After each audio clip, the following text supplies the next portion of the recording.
আসসালামু আলাইকুম ওয়া রাহমাতুল্লাহি ওয়া বারাকাতুহু। ইন্নাল হামদালিল্লাহ নাহমাদুহু ওয়া নুসাল্লি আলা রাসূলিহিল কারীম, আম্মা বাদ। আল্লাহ পাকের নিকট লাখো কোটি শুকরিয়া যে মহান আল্লাহ তাআলা আমাদেরকে পবিত্র শুক্রবার জুমার নামাজ আদায় করার জন্য মসজিদে আসার মতো তৌফিক দান করেছেন। এই জন্য মহান আল্লাহর নিকট শুকরিয়া আদায় করি, আলহামদুলিল্লাহ। আজ রজব মাসের দ্বিতীয় শুক্রবার 13 তারিখ। রাসূল সাল্লাল্লাহু আলাইহি সাল্লাম বলেন, আল্লাহ তাআলা আসমান জমিন সৃষ্টি করার দিন থেকেই বছর হয় 12 মাসে, এর মধ্যে 4টি মাস সম্মানিত। 3টি একাধারে, জিলকদ, জিলহজ, মুহররম, আর চতুর্থটা হচ্ছে রজব। আজকে সেই রজব মাসের 13 তারিখ। এটা একটা সম্মানিত মাস। এই মাসগুলোতে আইএমের জাহিলিয়াতের যুগেও মানুষ যুদ্ধ বিগ্রহে লিপ্ত হইত না, কোনো মন্দ কাজে নিপতিত হইত না। এই মাসগুলোকে মানুষ অত্যন্ত সম্মানের সহিত অতিবাহিত করত। কিন্তু আমরা অনেকে জানি না এই রজব মাস এখন চলতেছে, আর রজব মাসটা যে সম্মানিত মাস এটাও আমরা জানি না। হয়তো আপনাদের মসজিদে মুসল্লি যারা আছে এরা শুনছে, গত 2 আলোচনা শুনছে, এরা কিছু জানে। আপনি অনেকটাই জিজ্ঞেস করলে কোন মাস আপনি বলতে পারবেন। মুসলমানের সন্তান আপনি জিজ্ঞেস করেন 100 মধ্যে 99 জন বলতে পারবেন না এটা কি মাস। যদিও বলে রজব মাস, তো বলবে রজব হয়েছে কি হয়েছে। রজব যে একটা সম্মানিত মাস, একটা বিশেষ গুরুত্বপূর্ণ মাস, এটাই আমরা জানি না। এই মাসটার মধ্যে কোনো যুদ্ধ বিগ্রহ, কোনো মন্দ কাজ, এগুলো থেকে সবাই বিরত থাকতো আগের যুগে। কিন্তু আজকে আমরা এখন নিজেদেরকে সভ্য দাবি করি, আধুনিক দাবি করি। এখন আমরা এই পবিত্র রজব মাসের মধ্যে সভ্যতার নাম নিয়ে অসভ্য কার্যকলাপ আমরা করে থাকি। আমি গত সপ্তাহে আলোচনা করেছিলাম 31st নাইট সম্পর্কে, যে এখানে কি ইসলাম বিদ্বেষী কর্মকাণ্ডগুলো হয়। এই কর্মকাণ্ডগুলোর কারণে শুধুমাত্র আল্লাহ তাআলাই বিরক্ত হন এমন কিন্তু না। আল্লাহ তাআলা তো বিরক্ত হনই, পাশাপাশি আমাদের মানুষরাও বিরক্ত হয়।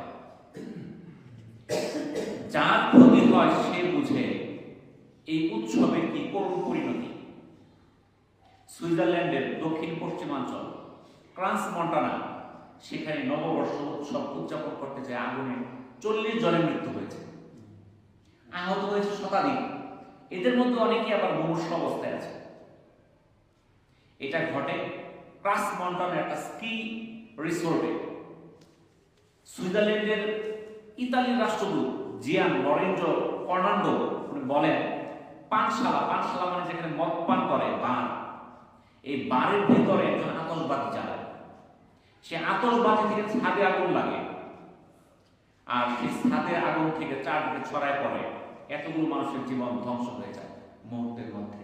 40টা মানুষ মারা যায়, আর শতাধিক লোক হাসপাতালে আছে। তারা বুঝতেছে এই অনৈসলামিক কর্মকাণ্ড করতে যায় তাদের কি করুণ পরিণতি হয়েছে। শুধু এই সুইজারল্যান্ডে না, নেদারল্যান্ডসে এই গত 2 দিন আগে আতশবাজির আগুনে ব্যাপকভাবে ক্ষতিগ্রস্ত একটা চার্চ, খ্রিস্টানদের একটা, আমাদের যেমন ধর্মীয় পবিত্র স্থান মসজিদ, আমরা এখানে ইবাদত করি, খ্রিস্টানরা ইবাদত করে চার্চে। সেই চার্চের মধ্যে আগুন ধরে যায়, সেই চূড়া ছাও ভেঙে পড়ে, সেখানে নিহত হয় 2 জন। তাহলে 2 জন মারা গেল। সে হইতে পারে মুসলমান বা মুসলিম, কিন্তু তারা তো একটা মানুষ, তাদের জীবন শেষ হলো এই উৎসব করতে চায়। তাহলে উৎসবে তাদের কি লাভ হয়েছে নাকি?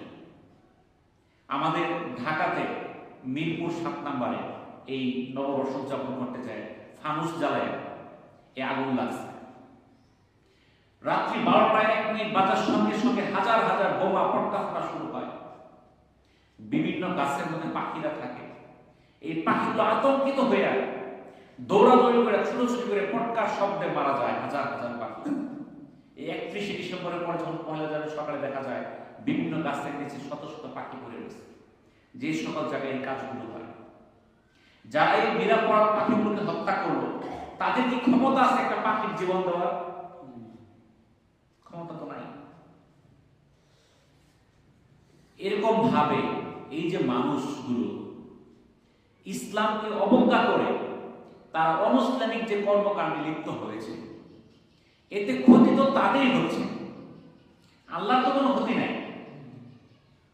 আমি যদি মারা যাই, আমার ক্ষতি, আমার পরিবারের ক্ষতি, আমার পরিবার হতাশাগ্রস্ত হয়ে পড়বে, আল্লাহর তো কোনো ক্ষতি নাই। কিন্তু আমরা যদি দিনকে যদি মেনে নেই, লাভ কার? আমার। লাভ কিন্তু আল্লাহ না, লাভ আমার। লাভও আমার, লসও আমার। গত কয়েকদিন আগে ভারতের পশ্চিমাঞ্চলে একটা রাজ্য, জায়গার নাম গোয়া, এখানে এক নাইট ক্লাবে ভয়াবহ অগ্নিকাণ্ড ঘটে। মানুষ নাচ গান দেখতেছে, মদের নেশায় মাতাল হয়ে গেছে, নাচতে আছে, গান গাইতে আছে, এদিকে আগুন জ্বলে মানুষ মারা যাচ্ছে, টেরও পাচ্ছে না, এত মাতাল। 25 জন লোকের মৃত্যু ঘটে, কিন্তু নাচ গান চলতে আছে, মরতেও আছে। কিসের কারণে? এর কারণ হচ্ছে তাদেরকে নেশাগ্রস্ত করে ফেলছে। এই বারগুলোতে তারা নেশা করে এতই মাতাল হয়েছে, আগুন লেগে গেছে, এটাও তারা টের পাচ্ছে না। তাহলে নেশা মানুষকে কোন দিকে নিয়ে যায় দেখেন। বিভিন্ন জায়গায় নেশার আড্ডা পাওয়া যায়। লালন শাহ মাজার, সেখানে যে দায়িত্বে আছে, এক মিটিং গেছে, খবরে দেখলাম ডিসি অফিসের সম্মেলনের মিটিং। সেই মিটিংয়ে ওখানে সিদ্ধান্ত হয়েছে না, সেইখানে কোনো মাদকের আড্ডা চলবে না, গাঁজার আড্ডা চলবে না। তখন সেই মাজারের যিনি দায়িত্বে আছে উনি প্রকাশ্যে বলে ফেলছে, তাহলে তো মানুষই আসবে না। অর্থাৎ মাদকের আড্ডা না থাকলে মানুষই জমবে না। তাহলে এই মাদক মানুষকে ভয়াবহ অপকর্মে লিপ্ত করে। আপনারা জানেন, এক বনি ইসরায়েলের জনৈক বাদশা ছিল, যিনি এক জনৈক বুজুর্গকে বলেছিল 4টি কাজের মধ্যে একটি করতে হবে, হয় মদ্যপান করবে, নয় মানব হত্যা করবে, অথবা ব্যভিচার করবে, অথবা শুকরের মাংস খাবে। তাকে বাধ্য করছে 4টার মধ্যে একটা করতেই হবে। তখন সেই বুজুর্গ ব্যক্তি চিন্তা করলো, মানব হত্যা মহাপাপ, এটা করা যাবে না। ব্যভিচার, এটাও মহাপাপ, এটাও করা যাবে না। শুকরের মাংস হারাম, এটাও খাওয়া যাবে না। মদ্যপান একবার করবো, পরে করবো না, খাই। যেহেতু একটা না করলে তাকে হত্যার হুমকি দেওয়া হয়েছে, সে জীবন বাঁচানোর জন্য সে মদ পান করেছে। যখন মদ পান করে সে সম্পূর্ণ মাতাল হয়ে গেছে, তখন যদি তাকে বলে যে মানুষ করো, মানুষও মারতেছে, যদি বলে ব্যভিচার করো, তাও করতেছে, যদি বলে শুকরের মাংস খাও, তাও খাইতেছে, কারণ তার মস্তিষ্ক তখন আর ঠিক নাই। তাহলে মাদক এমন একটা গঠিত কাজ, যেটার দ্বারা মানুষকে সব কাজে লিপ্ত করাতে বাধ্য করে। একটা সুস্থ মানুষ একটা মানুষকে হত্যা করতে পারে না। দেখবেন যে আমাদের এলাকার অনেক সময় মারামারি হয়ে যায়, উত্তেজিত হয়ে বাড়ি মারতে মরে গেছে, কিন্তু সে মারার টার্গেটে যায় নাই। আর যারা নেশাগ্রস্ত, তারা 100 টাকা, 200 টাকা, 500 টাকার জন্য মানুষ মেরে ফেলে সুচিন্তিত ভাবে। আপনারা শুনছেন, আমাদের এলাকা থেকে অটো গাড়ি নিয়ে গেছে, ড্রাইভারে নিয়ে গেছে এক জায়গায়, ড্রাইভারের মেরে ব্যাটারিগুলো চুরি করে ফেলছে। তো সে কিসের জন্য ব্যাটারিগুলো চুরি করছে? নেশা করে। কারণ একটা ব্যাটারি যখন সে বিক্রি করে তখন তো অনেক দাম না, যখন কিনছে অনেক দাম, যখন চোরাই মাল বিক্রি করে দাম কিন্তু আধা, তখন কিন্তু ওই দাম পায় না। এমন ছিনতাইকারী আছে 100 টাকার জন্য মানুষ মেরে ফেলে, সে 100 টাকাতে নেশা করবে। কিন্তু যে নেশা করে না, তার পক্ষে সম্ভব না 100 টাকার জন্য একটা মানুষ মেরে ফেলা। সে না খায় মারা যাবে, কিন্তু মানুষ হত্যা করতে পারে না। কিন্তু যখন একটা মানুষ নেশা করে, তখন তার মস্তিষ্ক বিভ্রান্ত হয়ে যায়, তখন যে কোনো কাজ তাকে দ্বারা করা সম্ভব হয়ে যায়। আবু দারদা রাদিয়াল্লাহু তাআলা আনহু থেকে বর্ণিত, তিনি বলেন, আমাকে রাসূল সাল্লাল্লাহু আলাইহি সাল্লাম এই মর্মে ওসিয়ত করেছেন, কখনো তুমি মদ পান করো না, কারণ তার সকল অকল্যাণ আর অঘটনের চাবিকাঠি। এটা ইবনে মাজাহ 3434 নম্বর হাদিস। আব্দুল ইবনে ওমর রাদিয়াল্লাহু তাআলা আনহু থেকে বর্ণিত, তিনি বলেন, রাসূল সাল্লাল্লাহু আলাইহি সাল্লাম বলেন, প্রত্যেক নেশাকর বস্তুই মদ বা মদ জাতীয় আর প্রত্যেক নেশাকর বস্তুই তো হারাম। অন্য বর্ণনায় এসেছে প্রত্যেক মদ জাতীয় বস্তুই হারাম। এটা সহিহ মুসলিমের 2003, সুনানে আবু দাউদের 3679 নম্বর হাদিস। অর্থাৎ প্রত্যেক নেশাকর বস্তুই মদ বা মদ জাতীয়। এখানে আমরা বলতে পারি হাদিসে কোরআন তো মদের কথা আসছে, ইয়াবার কথা আসে নাই, গাঁজার কথা আসে নাই, ফেন্সিডিলের কথা আসে নাই, আফিমের কথা আসে নাই। কত মদ, এগুলো তো তখন আবিষ্কৃত ছিল না। ইয়াবা আগে ছিল, এগুলো এখন আবিষ্কার হয়েছে। আগে মানুষ মদ দিয়েই কি করতো? নেশা করত। কিন্তু আল্লাহ রাসূল বলে দিলেন প্রত্যেক নেশাকর বস্তুই মদ। যত নেশাকর বস্তু আছে, সেটা গাঁজা হতে পারে, আফিম হতে পারে, ইয়াবা হতে পারে, হেরোইন হতে পারে, যত নেশাকর বস্তু আছে সবই মদ জাতীয়। আর সকল নেশাকর বস্তুই হারাম। আম্মা জান আয়েশা রাদিয়াল্লাহু তাআলা আনহা, আব্দুল্লাহ ইবনে মাসউদ, মুআবিয়া, আবু মুসা রাদিয়াল্লাহু তাআলা আনহুগণ থেকে বর্ণিত, তারা বলেন রাসূল সাল্লাল্লাহু আলাইহি সাল্লামকে মধুর সুরার কথা জিজ্ঞাসা করা হয়েছিল। তিনি বলেন প্রত্যেক পানীয় যা নেশাকর তা সবই হারাম। আল্লাহ রাসূলকে জিজ্ঞাসা করতে তখনকার যুগে মানুষ মধু দিয়েও মদ বানায়। মদ বিভিন্ন জিনিস দিয়ে বানানো যায়। আখ দিয়ে তৈরি করা যায়, খেজুর দিয়ে তৈরি করা যায়, আপেল দিয়ে তৈরি করা যায়, আঙ্গুর দিয়ে তৈরি করা যায়, মধু দিয়ে তৈরি করা যায়, বিভিন্ন ভাবে মদ তৈরি করা যায়। আল্লাহ রাসূল বললেন প্রত্যেক নেশাকর বস্তুই হারাম। সেটা মধু দিয়ে হোক, আর আপেল দিয়ে হোক, আর আঙ্গুর দিয়ে হোক, আর খেজুর দিয়ে হোক, তাতে কোনো যায় আসে না। এটা সহিহ মুসলিমের 2000-এ, সুনানে আবু দাউদের 3682 নম্বর হাদিস। অর্থাৎ আপনি যত ভালো বস্তু দিয়ে মদ বানান সেটা হারাম। আপনার আপেল খাওয়া তো এটা নিষেধ নয়, আপেল খাওয়া তো হালাল, খেজুর খাওয়া হালাল, কিন্তু ওইটা দিয়ে যখন মদ তৈরি করা হবে তখন সেটা হারাম। জাবির ইবনে আব্দুল্লাহ, আব্দুল্লাহ ইবনে আমর ও আব্দুল্লাহ ইবনে উমর রাদিয়াল্লাহু তাআলা আনহু থেকে বর্ণিত, তারা বলেন রাসূল সাল্লাল্লাহু আলাইহি সাল্লাম বলেন প্রত্যেক নেশাকর বস্তুই হারাম, এবং যে বস্তুটি বেশি পরিমাণ নেশাকর তার সামান্যটুকু হারাম। এটা তিরমিজির 1864 এবং 1865 নম্বর হাদিস। অর্থাৎ যে বস্তুটা নেশাকর সেটা তো হারাম, সেটা অধিক পরিমাণেও হারাম, কম পরিমাণেও হারাম। তার নেশাকর বস্তু পরিমাণ বেশি হলেও হারাম, কম হলেও হারাম। নোমান ইবনে বাশির রাদিয়াল্লাহু তাআলা আনহু থেকে বর্ণিত, তিনি বলেন রাসূল সাল্লাল্লাহু আলাইহি সাল্লাম বলেন নিশ্চয় আঙ্গুর থেকে যে মদ তৈরি হয় তেমনি ভাবে খেজুর, মধু, গম, যব থেকেও তা তৈরি হয়, কিসমিস থেকেও মদ তৈরি হয়। তাহলে মদগুলো বিভিন্ন বস্তু থেকে তৈরি করা যায়।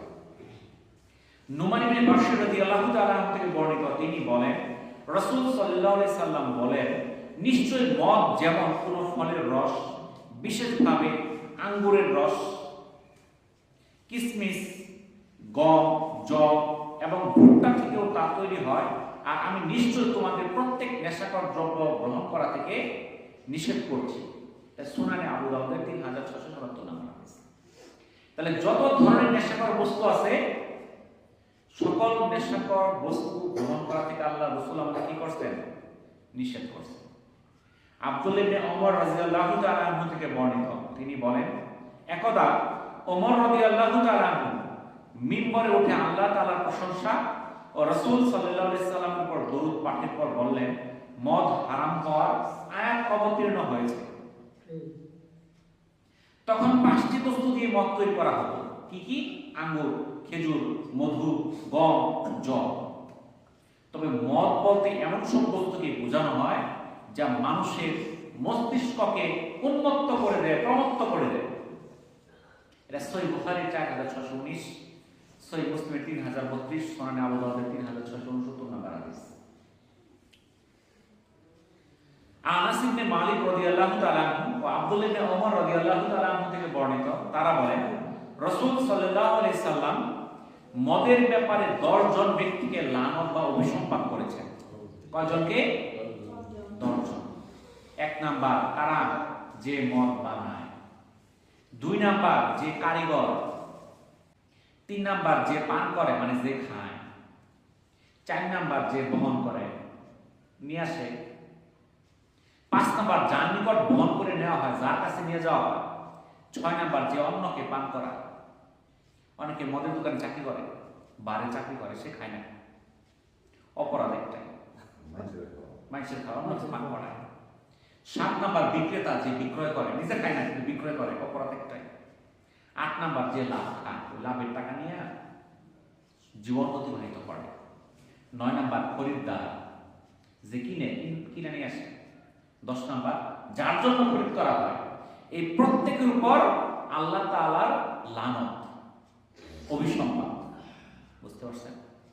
এটা তিরমিজির 1295, সুনান আবু দাউদের 3674 নম্বর হাদিস। তাহলে মদ খাওয়া তো হারামি। আমাদের এলাকায় অনেকেই আছে এখন বর্তমানে এখানে সেখানে ইয়াবা বিক্রি করে, বিভিন্ন জায়গায় গাঁজা বিক্রি করে, আছে কিন্তু এখন কিন্তু এই নেশাখোর লোকের অভাব নাই।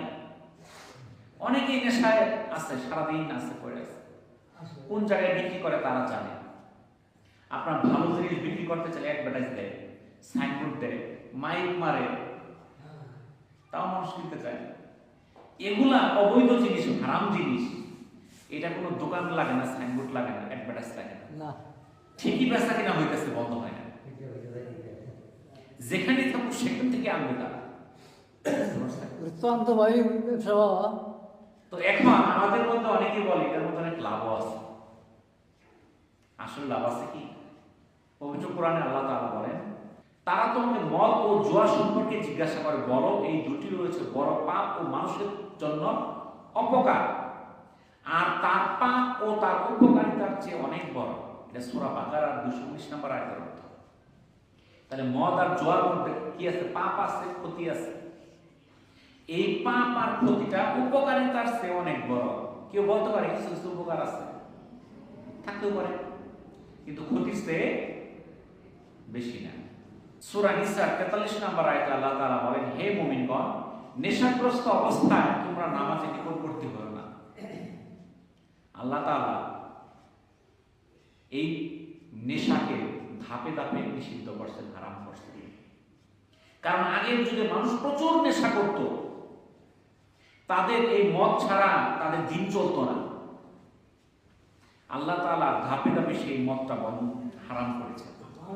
পরবর্তীতে আল্লাহ তাআলা সূরা মাইদার 90 এবং 91 নম্বর আয়াতে বলেন, শয়তান মদ ও জুয়ার মাধ্যমে তোমাদের মধ্যে পারস্পরিক শত্রুতা ও তিক্ততা ঘটাতে চায় এবং তোমাদের আল্লাহর স্মরণ ও নামাজ থেকে বিরত রাখতে চায়। তবে কি তোমরা তার থেকে বিরত থাকবে না? অর্থাৎ এই মদ আর জুয়ার মাধ্যমে পরস্পরের মধ্যে শত্রুতা হয়, তিক্ততা হয়, মারামারি হয়, ঝগড়াঝাটি হয়। এই মদ এবং নেশা মানুষকে আল্লাহর স্মরণ এবং নামাজ থেকে গাফেল রাখে, বিরত রাখে। কারণ যে নেশা করে সে তো বুঝেই না কোন সময় নামাজের রক্ত হয়েছে, তা তো খেয়ালই নাই। তবু কি তোমরা তা থেকে বিরত হবে না? যখন এই ঘোষণা হয়ে গেল যে মদ এটা ক্ষতির কারণ, এটা পান করা যাবে না, হযরত আব্দুল্লাহ ইবনে ওমর রাদিয়াল্লাহু তাআলা বলেন, যখন নবীজির পক্ষ থেকে একজন ঘোষক মদিনার অলিতে গলিতে প্রচার করতে লাগলেন যে মদ পানকে হারাম ঘোষণা করা হয়েছে, তখন যার হাতে মদের যে পাত্র ছিল তারা সেখানেই ফেলে দিয়েছিলেন। সেদিন মদিনায় এত পরিমাণ মদ নিক্ষিপ্ত হয়েছিল যে মদিনা অলিতে গলিতে বৃষ্টির ফলে সৃষ্ট কাদা পানির মতো অবস্থা হয়েছিল। এবং অনেকদিন পর্যন্ত মদিনার অলিতে গলিতে অবস্থা এমন ছিল যে যখনই বৃষ্টি হতো মদের গন্ধ মাটির উপর ভেসে উঠত। এটা তাফসীরে মারিফুল কোরআনে বর্ণিত হয়েছে। অর্থাৎ কি পরিমাণ মদ ছিল, সব মদ ঢেলে দিচ্ছে, বন্যার পানির মতো মদ মাটিতে ঢেলে দিচ্ছে। এই পরিমাণ মদ যখন বৃষ্টি হইতো আবার মদের গ্যাস বের হতো। অর্থাৎ তারা সব ফেলেছে, কোনটার দাম কত এটা চিন্তা করে নাই, কত টাকার জিনিস ফেলে দিচ্ছেন তারা খেয়াল করে নাই। আল্লাহর হুকুম মানার জন্য তারা প্রস্তুত হয়ে গেছে। কিন্তু আমাদের কাছে যদি কোনো কিছু নিষেধ করা হয়, না এটা মারা যাবে, অনেকটা খরচ করে গেছে, ঠিক না? এটা বলবে না অনেকটা খরচ হয়ে গেছে। হযরত আনাস ইবনে মালিক রাদিয়াল্লাহু তাআলা আনহু থেকে বর্ণিত, রাসূল সাল্লাল্লাহু আলাইহি সাল্লাম বলেছেন, কিয়ামতের কিছু নিদর্শন হলো ইলম লোপ পাবে, অজ্ঞতার প্রসার ঘটবে, মদ্যপান ও মাদকের বিস্তার ঘটবে, ব্যভিচার ছড়িয়ে পড়বে। এটা বুখারীর প্রথম খণ্ডের ৮০ নম্বর হাদিস। তাহলে কিয়ামতের নিদর্শন কি? এলেম থাকবে না মানুষের, নেতা হবে, এলেম নাই। যদি বলেন যে নামাজের মধ্যে কয়টা সূরা আছে, কি কি বলতে হয়, বলতে পারবে না। করবে মদ্যপান, মাদক বিস্তার করবে, মাদক সহজলভ্য হয়ে যাবে, ব্যভিচার ছড়িয়ে পড়বে, তখন বোঝা গেল কিয়ামত অত্যন্ত সন্নিকটে। আল্লাহ তাআলা সূরা নিসার 14 নম্বর আয়াতে বলেন, যারা আল্লাহ ও তার রাসূলের নাফরমানি করে এবং সীমা লঙ্ঘন করে, আল্লাহ তাকে এমন আগুনে প্রবেশ করাবেন যেখানে সে চিরকাল থাকবে, তার জন্য রয়েছে অপমানকর শাস্তি।